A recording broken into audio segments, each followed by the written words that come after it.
O Senhor esteja convosco. Ele está no meio de nós. Proclamação do Evangelho de Jesus Cristo segundo São João. Glória a vós, Senhor.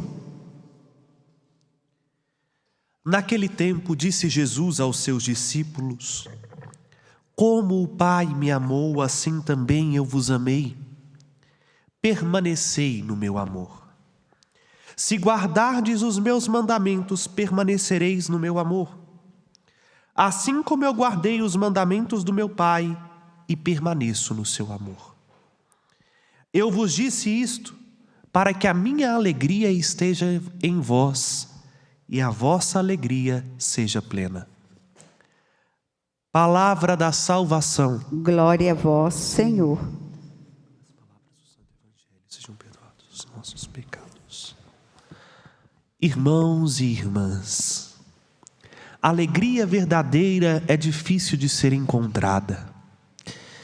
Vivemos num mundo que procura ardentemente motivos para alegrar-se. Basta vermos, por exemplo, o carnaval fora de época que nós tivemos este ano.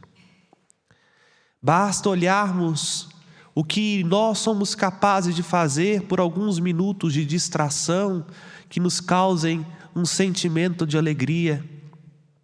Basta ver a fuga que nós temos de tudo aquilo que aparentemente pode contrariar-nos. A alegria é procurada como procuram-se grandes tesouros. E de fato, a alegria é um grande tesouro. Uma pessoa alegre, hoje em dia, além de ser rara, está em extinção, é uma pessoa às vezes que causa incômodo em muita gente. Por inveja, por recalque, por ressentimento, por Deus sabe o quê. Mas tive a oportunidade de presenciar isso algumas vezes na minha vida. De deparar com pessoas que sabem viver alegremente, inclusive em momentos difíceis. E o quanto estas pessoas são rechaçadas pelas outras, ou até mesmo criticadas. No fundo, nós queríamos ser como elas. Nós queríamos viver alegremente e encontrar um motivo que nos cause alegria. E nós o temos. Se nós não vivemos uma alegria, é porque talvez nós não estamos direcionando o nosso olhar para o lugar certo.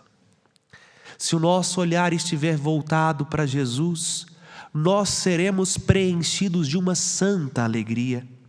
Primeiro, porque o que ele diz não é para ganhar eleição. Chegou a época do ano em que nós somos obrigados a ouvir mundos e fundos. A época onde vai aparecer gente prometendo até te dar uma viagem de disco voador. Mas que nós sabemos que o que é prometido nestas campanhas eleitorais, no fundo, não é para o bem comum, mas para o interesse pessoal, para se autopromover, para ganhar uma campanha. Vergonhosamente, a política no Brasil virou meio de vida. E aqueles que se candidatam, com raríssimas exceções, não estão preocupados com o bem comum. Estão preocupados em como fazer o seu bem. Diferentemente daqueles que se propõem a buscar a verdade.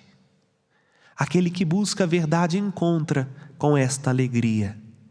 Não promete. Agora, Jesus nos promete. E como disse, nos promete algo que Ele cumpre. Ele promete que a alegria dele estará em nós e a nossa alegria será plena. Aí nós nos perguntamos, como viver esta alegria? Primeira coisa, nós precisamos diferenciar, porque muito o padre está falando de alegria, mas o que é a alegria? A alegria não é sair rindo e fazendo piada feito bobo alegre por aí. A alegria é muito mais do que isso. A alegria é um sentimento de paz consigo mesmo, com os outros e com Deus. Diferentemente do que se pensa, é possível viver alegremente até mesmo no sofrimento. O exemplo do que eu acabo de dizer é o próprio Cristo crucificado. Na cruz, o Cristo experimentou a alegria do abandono total nas mãos do Pai. Apesar de o seu corpo estar dilacerado, apesar de ele experimentar na sua carne o ápice do sofrimento. Ele nos diz estas coisas, como ele mesmo nos promete, para que esta alegria que vem dele esteja em nós. Esta paz que tanto buscamos, este equilíbrio que tanto desejamos conosco mesmo, porque tem hora que nós brigamos conosco, né? Nós queremos ser aquilo que não somos, nós queremos viver uma vida que não é nossa, queremos aparentar algo que no fundo não condiz com a nossa vida. Esta alegria de viver serenamente com os outros, principalmente com os outros que nos criticam, que nos caluniam, que nos querem mal, que nos prejudicam. E esta alegria de viver em paz com Deus só é possível a partir de um único jeito. Jesus ensina a receita. Se guardardes os meus mandamentos, permanecereis no amor, e assim a minha alegria estará em vós. Veja, se quisermos ser felizes, não precisamos reinventar a roda. Basta que nós guardemos os mandamentos de Jesus. E como vai nos dizer o apóstolo Paulo, seus mandamentos não são... o apóstolo João, na sua primeira carta, seus mandamentos não são pesados, porque os seus mandamentos são vida, e vida eterna. Agora, a gente precisa entender que a gente não guarda nada no nosso coração se a nossa vontade não faz um esforço gigante para guardar, para absorver ou para manter. A gente guarda no nosso coração muita coisa, e tudo que fica guardado no nosso coração, tudo que fica guardado na nossa memória, está lá por um ato deliberado da nossa vontade. É a nossa vontade que direciona o que nós vamos reter em nós e o que nós vamos jogar fora. Por exemplo, se eu perguntasse para você agora o que você comeu no dia 18 de maio de 2021, pouquíssimas pessoas saberiam me dizer na ponta da língua, a não ser aquelas que no dia 18 de maio de 2021 participaram de um almoço ou de um jantar extremamente marcante na vida deles. E aí a vontade direciona-se, porque aquilo trouxe um bem, trouxe uma marca, trouxe um aprendizado. A vontade direciona-se para aquele evento e faz com que tudo aquilo fique guardado no coração. Agora a maioria de nós não. Para a maioria de nós, temos coisas muito mais importantes para direcionar o foco da nossa atenção e da nossa vontade do que, por exemplo, prestar atenção num detalhe vital, porque se ficarmos sem alimentar a gente morre, mas que é corriqueiro, se repete todos os dias. Com isso o padre está querendo dizer uma coisa: se nós não tivermos uma força de vontade para guardar o mandamento de Jesus, o mandamento de Jesus vai ser para nós apenas mais uma palavra dentre tantas que a gente escuta no dia a dia, dentre tantas que a gente aprende, dentre tantas teorias. Jesus será rebaixado de palavra de vida a filosofia de vida.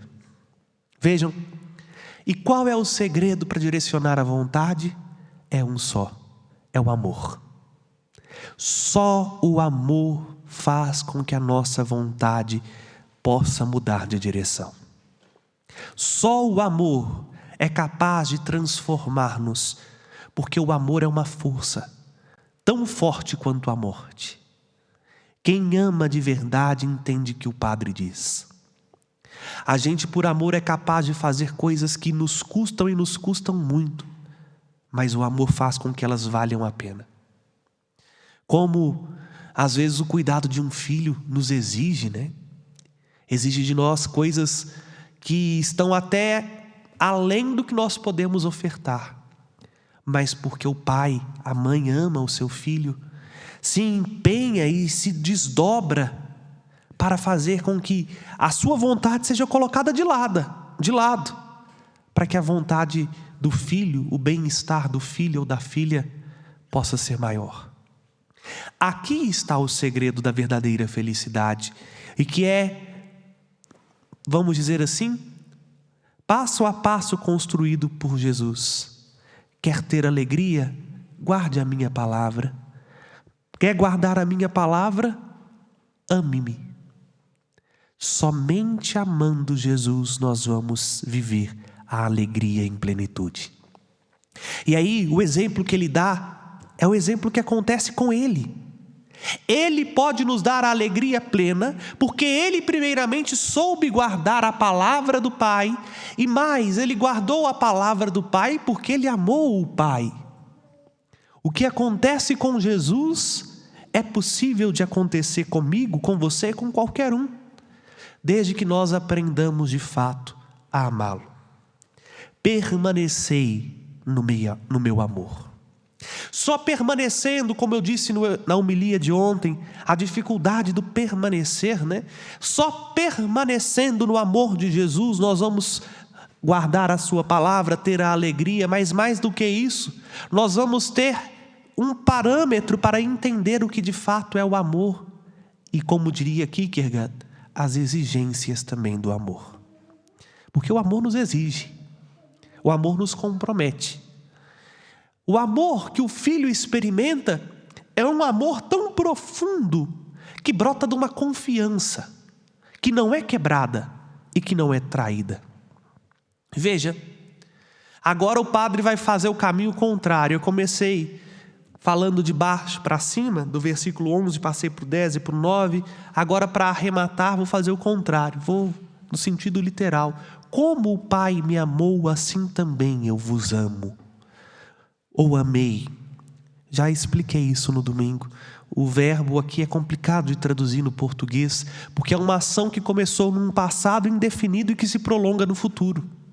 Ela não termina, nós não temos esse tempo verbal na língua portuguesa. Nós temos o passado, presente e futuro. Bom, nós não estamos aqui para aprender língua grega, né? Nós estamos aqui para aprender a amar. Jesus nos dá um parâmetro. Como o Pai me amou, assim também eu vos amei. E assim também eu vos amo. Aí, vejam, primeira coisa, Jesus diz isso na véspera de sua paixão. Ele sabia muito bem que se ele não escancarasse esta verdade para os discípulos, quando eles deparassem com aquela cena, a primeira coisa que eles iam pôr em xeque era o amor do Pai com P maiúsculo pelo Filho com F maiúsculo. Porque, vejam, aparentemente, ou com a nossa razão distorcida pelo pecado original, a gente olha para a cruz e não consegue ver ali uma cena de amor.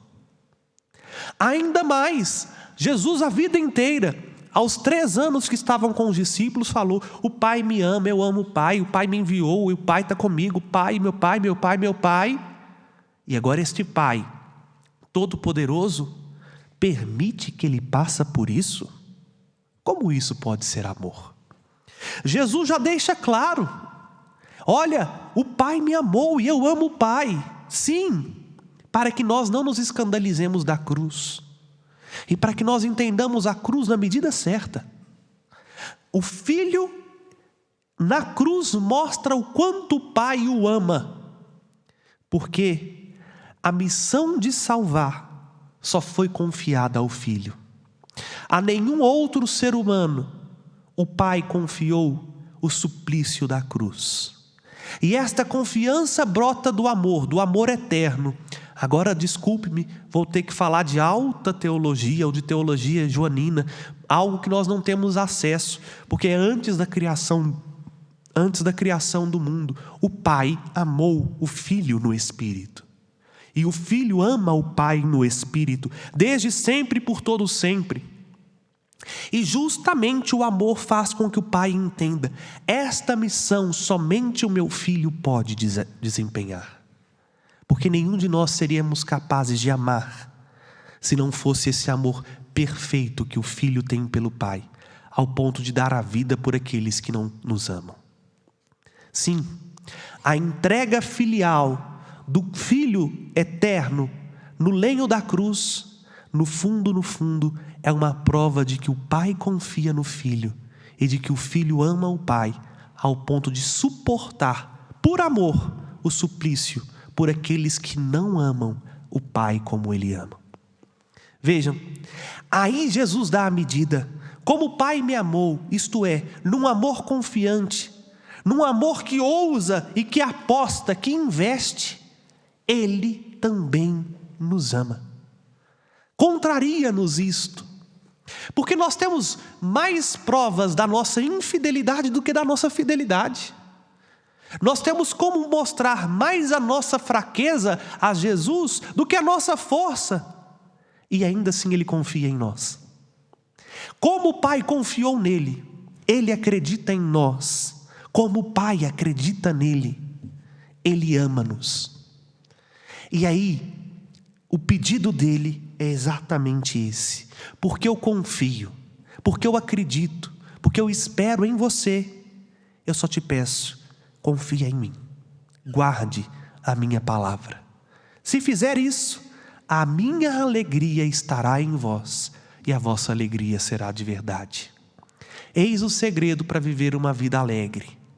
Aqui nós entendemos e eu concluo: a alegria não é ausência de sofrimento e de dor.